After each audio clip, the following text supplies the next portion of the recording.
राम राम दोस्तों, कैसे हैं आप। आशा करता हूं कि आप स्वस्थ होंगे और खुश होंगे, मस्त होंगे। आज मेरा 99 डे फिटनेस चैलेंज का 22वां दिन है और बदलाव सिर्फ मेहनत और पेशेंस से आता है। जब मैं था तब हरी नहीं, अब हरी है मैं नहीं। सब अंधियारा मिट गया, दीपक देखा माही। इसका मतलब है जब तक हम अपने अहंकार में रहते हैं तब तक रोशनी नहीं दिखती। फिटनेस में भी ऐसा ही है। जब तक हम अपने एक्सक्यूज में फंसे रहते हैं रिजल्ट नहीं दिखते हैं, लेकिन जैसे ही हम डिसिप्लिन अपनाते हैं हमारी जिंदगी में रोशनी आ जाती है। पोथी पढ़ पढ़ जग मुआ, पंडित भया न कोई। ढाई आखर प्रेम का पढ़े सो पंडित होई।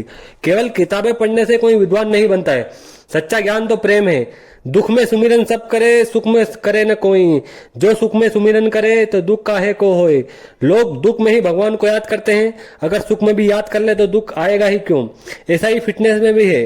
लोग जब बीमार हो जाते हैं उसके बाद ही उनको वर्कआउट का जोश होता है। हमेशा पेशेंस रखिए, डिसिप्लिन में रहिए और कंसिस्टेंसी रखें। जल्दबाजी बिल्कुल नहीं करना चाहिए, पेशेंस रखें। सिर्फ बॉडी पर ही नहीं, माइंड और कैरेक्टर पर भी ध्यान देना चाहिए। जिंदगी में हम सोचते हैं कि सब कुछ आसान हो जाएगा, लेकिन सच्चाई ये है मुश्किलें ही हमें मजबूत बनाती हैं। जैसा कि निदा फाजली साहब ने कहा है, हर आदमी में होते हैं 10-20 आदमी, जिसको भी देखना हो कई बार देखना। मतलब इंसान के अंदर कई चेहरे छिपे होते हैं और हर हालात में उसका अलग रूप नजर आता है। हम सबके साथ यही होता है, कभी खुशियां हमें हंसाती है तो कभी गम हमें सिखाते हैं। इन्हीं उतार चढ़ाव में असली इंसानियत और हौसले की पहचान होती है। गोपाल दास जी नीरज ने क्या खूब कहा है, कारवा गुजर गया गुबार देखते रहे। यानी सिर्फ तमाशबीन मत बनो, जिंदगी को जियो, उसके सफर में शामिल हो जाओ। जिंदगी की असली खूबसूरत ये नहीं है कि क्या मिला, बल्कि ये है कि हमने दूसरों और समाज को क्या दिया। अच्छी चीजें या बुरी चीजें, बुरी आदतें या अच्छी आदतें, एक छोटी सी मुस्कान, एक मदद, एक हौसला, यही इंसान को इंसानियत जन्म लेती है। दोस्तों, कभी कभी जिंदगी में हमें वहीं गिरा देती है जहां से हमने शुरुआत की थी। कभी कभी रास्ता लंबा लगता है, मंजिल दूर लगती है, पर सच ये है कि हर छोटा कदम हमें मंजिल के करीब ले जाता है।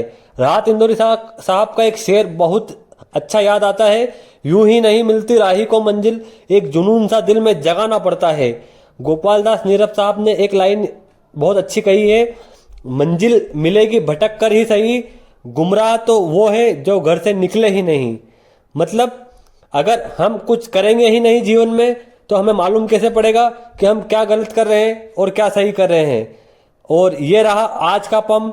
मिलते हैं कल इसी उमंग, इसी उत्साह और इसी मोटिवेशन के साथ। तब तक के लिए बोलो जय सिया राम, जय हिंद, जय माता दी, जय हिंद, जय भारत।